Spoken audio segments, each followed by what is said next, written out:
సంపద సృష్టిస్తామని చెప్పి అధికారంలోకి వచ్చిన చంద్రబాబు నాయుడు గారు అప్పుల సృష్టిలో మాత్రం దేశంలోనే రికార్డుల మీద రికార్డులు సృష్టిస్తూ ఉన్నారు.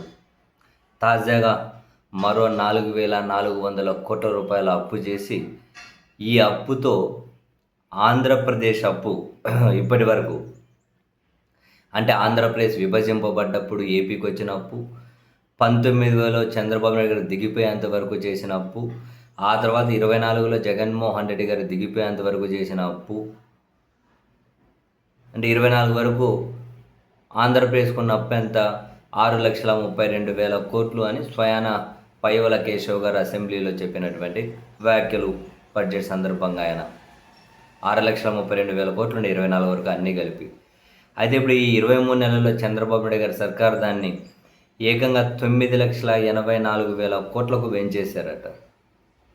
ఈరోజు చేసిన అప్పుతో ఆంధ్రప్రదేశ్ అప్పులు 9,84,259 కోట్లు.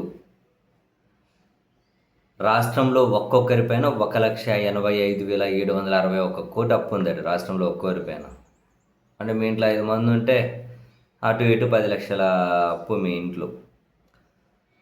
సో మొత్తం అంటే ఈ 23 నెలల్లో వీళ్ళు చేసినటువంటి అప్పు 23 నెలల్లో 3.52 లక్షల కోట్లట.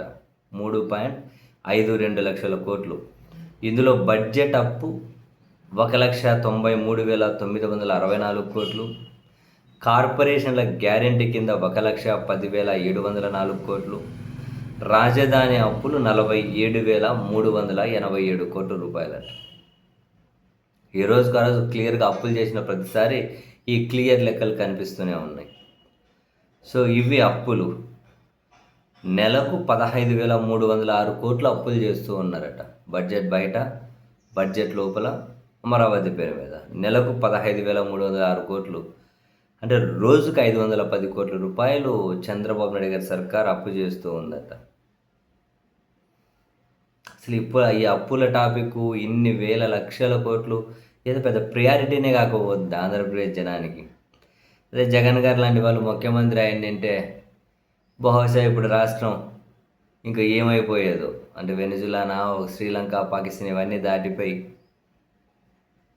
మరి ఇంకేదైనా దేశం పేరు చెప్పేవాళ్ళేమో. ఏం అప్పులు కదా.